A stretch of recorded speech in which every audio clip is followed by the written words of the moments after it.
கிறிஸ்துவுக்கென கண்பானவர்களே, ஆண்டவருடைய திருப்பெயரிலே உங்களை வாழ்த்தி ஆசிர்வதிக்கிறேன். இறைவனாம் இறைமகன் இந்த புதிய நாளின் நன்மைகளை மென்மைகளை கொடுத்து தாங்குவாராக. தென்னிந்திய திருச்சபை இந்த நாளுக்கென்று தந்திருக்கிற தலைப்பு God and people of all faith.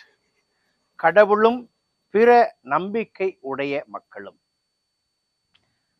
இந்த வார்த்தைக்கு இந்த தலைப்புக்கு ஆதாரமாக ஒரு வசனத்தை வாசிக்கிறேன். அது பரிசுத்த யோவான் நற்செய்தி நூல் 10ஆம் அதிகாரம் 16வது வசனம். இந்த தொழுவத்தில் உள்ளவைகள் அல்லாமல் வேறே ஆடுகளும் எனக்கு உண்டு, அவைகளையும் நான் கொண்டு வர வேண்டும், அவைகள் என் சத்தத்துக்கு செவி கொடுக்கும், அப்பொழுது ஒரே மந்தையும் ஒரே மேய்ப்பனும் ஆகும். அன்புக்குரிய விசுவாசிகளே, இந்த ஞாயிற்றுக்கிழமையில ஆண்டவருடைய வார்த்தையை தியானிக்கும் பொழுது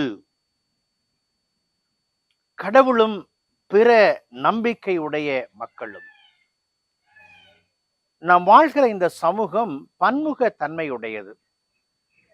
பல்வேறு சமய கோட்பாடுகளும் பல்வேறு நம்பிக்கைகளும் ஊன்ற கட்டப்பட்ட நிலையில காணப்படுகிற சூழலை நாம் வாழ்ந்து கொண்டிருக்கிறோம். இவற்றின் மத்தியிலே நம்முடைய வாழ்க்கை நிலை எப்படியாய் காணப்படுகிறது? அருமையான 3 வேத பாட பகுதிகள். அது ஆமோஸ் தீர்க்கதரிசியின் புஸ்தகம் 9ஆம் அதிகாரத்துல முதல் 12 வசனங்களை நாம் வாசிக்கும் பொழுது ஆமோஸ் கண்ட 5வது தரிசனம். அந்த தரிசனம் என்ன? ஆலயத்திலே தொழுது கொள்ள வந்தவர்கள் மேல் ஆலயம் இடிந்து விழுந்து அவர்களை அழிக்கிறது. பாவம் செய்பவர்களுக்கு அழிவு என்று சொல்லி பார்க்கிறோம். ஆனால் அதே பகுதியிலே ஆண்டவர் முற்றிலுமாய் அவர் நியாயம் தீர்ப்பதில்லை, அனைத்து மக்களையுமாய் அழித்து விடுவதில்லை என்று சொல்லி பார்க்கிறோம். அதே விதமாக 2வது வேத பாடமாக ஒரு பாடம் மையப்படுத்தப்படுகிறது. ரோமருக்கு எழுதின கடிதம் 2ஆம் அதிகாரத்துல. அங்கே விருத்த சேதனம் என்கிறது இருதயத்திலே செய்யப்பட்டிருக்க வேண்டும். இறைவனுக்கு நேராக திருப்பப்பட்ட ஒரு வாழ்க்கை காணப்பட வேண்டும். இறைவனுக்கு நேராக சுத்திகரிக்கப்பட்ட ஒரு வாழ்க்கை காணப்பட வேண்டும். 3வதாக யோவான் நற்செய்தியில் உள்ள இந்த தொழுவத்தில் உள்ளவைகள் அல்லாமல் வேறே ஆடுகளும் எனக்கு உண்டு. அன்புக்குரிய விசுவாசிகளே, என் ஆண்டவர் தொழுவத்தில் இல்லாத ஆடுகள் உண்டு என்று சொல்லும் பொழுது, அந்த ஆடுகளை கொண்டு வர வேண்டும் என்று வாஞ்சிக்கும் பொழுது, ஒரே மந்தையும் ஒரே மேய்ப்பனுமாய் இருக்க வேண்டும் என்று சொல்லும் பொழுது, இறைவன் செயல்படுகிற விதங்கள் எப்படி, இறை மக்களாகிய நீங்களும் நானும் செயல்படுகிற விதங்கள் எப்படி? ஆலயத்திலே சென்றாலும் நான் அருவருப்புகளை உள்ளடக்கினவன் என்று சொன்னால் என்னுடைய வாழ்க்கை நிர்மூலம் என்பதிலே மாற்றமில்லை. என்னுடைய இருதயம் சுத்திகரிக்கப்பட்ட ஒன்றாக, விருத்த சேதனம் பண்ணப்பட்ட ஒன்றாக, இறைவனுக்கு உகந்ததாய் காணப்படும் என்று சொன்னால் வெளியரங்கமான மற்ற காரியங்களை காட்டிலும் இறைவனுக்கு உகந்த காரியம் வெற்றியை கொண்டு வருகிறது. ஆண்டவர் சொல்லுகிறார், தன் மந்தையிலே இல்லாமல் வேறு இடத்துல இருக்கிற தன்னுடைய ஆடுகள் உண்டு என்று சொல்லி. படைப்புகள் அத்துணையும் பராபரனுக்கு சொந்தம். படைத்தவர் படைப்புகளை ஆளுமை செய்ய விரும்புகிறார். ஒருவேளை சமய கோட்பாடுகளே நம்பிக்கையிலே வேறுபட்டு இருந்தாலும் கூட அவர்களையும் தன்னிடத்துல வர வேண்டும், கொண்டு வர வேண்டும் என்று விரும்புகிறார்.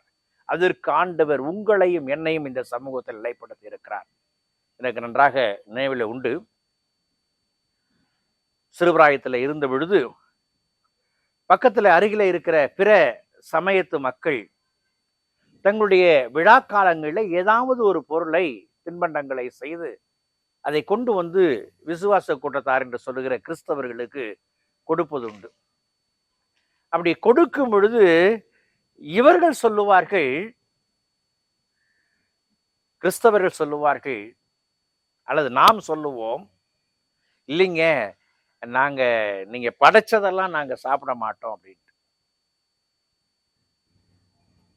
நாம் அதை வெட்டு 1 துண்டு 2. ஆனா அவங்க என்ன சொல்லுவாங்க, நாங்க படைக்கிறதுக்கு முன்னாடி எடுத்து வச்சிருந்தோங்க அப்படிம்பாங்க. அப்படின்னா என்ன? இவங்க கொண்டு வந்தா எப்படி தடுக்கிறதுன்னு நம்ம யோசிக்கிறோம், கொடுத்தா அவங்களை எப்படி வாங்கி வைக்கிறதுன்னு அவங்க யோசிக்கிறாங்க. இதுல இருதயத்திலே விருத்த சேதனம் பண்ணப்பட்ட மக்கள் அவர்கள் நம்மிடத்துல இறை அன்பை காண்பிக்க விரும்புகிறார்கள்.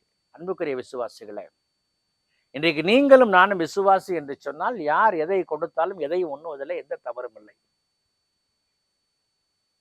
அப்போஸ்தலனாகிய பவுல் சொல்லும் பொழுது கடையிலே வாங்குகிறவற்றை குறித்து ஐயப்பட வேண்டாம் என்று சொல்லுகிறார். இன்றைக்கு ஆண்டவர் மந்தையில் சேராத ஆடு உண்டு என்று சொல்லும் பொழுது அந்த ஆடு ஆண்டவருக்கு சொந்தமான ஆடு. அது நம்மிடத்துல வரும் பொழுது ஏற்றுக்கொள்கிற மனப்பக்குவம் உண்டா? என் ஆண்டவர் ஏற்றுக்கொள்கிறார், நான் தடை செய்யலாமா? இதை புரிந்து கொள்வோம். இந்த நாளில் நம்மை அர்ப்பணிப்போம். வருகிற மக்களை மகனே மகளே என்னை நிலைத்திரு என்று சொல்ற ஆண்டவரிடத்துல சேர்க்கிற பிள்ளைகளாய் வாழ்ந்து இறைவனுக்கு ஏற்ற கனிகளை தருவோம். கடவுள் ஆசீர்வதிப்பார். ஜெபம் செய்வோம். பரிசுத்தமும் கிருபையும் நிறைந்த எங்கள் அன்பின் ஆண்டவரே, இந்த நாளுக்காய் இந்த விளைக்காய் நன்றி செலுத்துகிறோம். உங்களுடைய திருக்கரங்களை ஒப்புக் கொடுக்கிறோம். உங்களுடைய மந்தையில இல்லாத அநேக ஆடுகள் உண்டு என்று சொல்லியிருக்கிறீர். அதை புரிந்து கொண்டு அநேகரை மந்தையில சேர்க்க எங்களை அர்ப்பணிக்க உதவி செய்து பயன்படுத்தும். இயேசுவில் ஜெபிக்கிறோம். ஜெபங்கள் பிதாவே, ஆமென்.